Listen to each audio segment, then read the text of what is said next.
Ne lutaj toliko, nadprirodno je. Ni svemir nije tako sam. Tih je i plemenit u staklenoj bašti sa bogovima. Ne zamišljaj samoću tako astralno. Čuo si pogrešne priče o zvezdama i hladnoći. Ušao si u pogrešne sobe sa mumijama i balzamom. Poverovao si stvarima. Stvari su daleke, bude se u muzejima. Izvan njih počinje Bog sa svojim suptropskim dušama. Ima nečeg veselog u prizoru sa Bogom. Pokloni mu tišine tvojih ponora. Zamisli ga, milosrdna školjka. Ne lutaj toliko. Čuješ li kako se komete završavaju? Čuješ li? Ludilo je toplo, belo, oblo.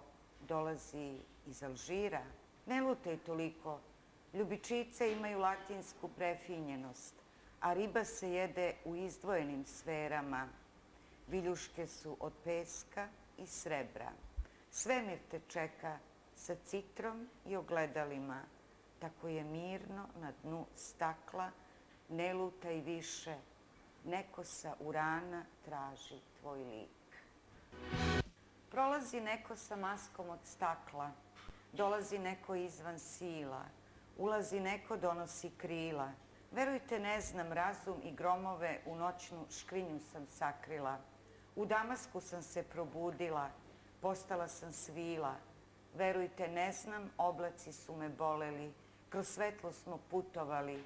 Sa severa je bio, imao je masku od stakla, ne pamti ga antički svet.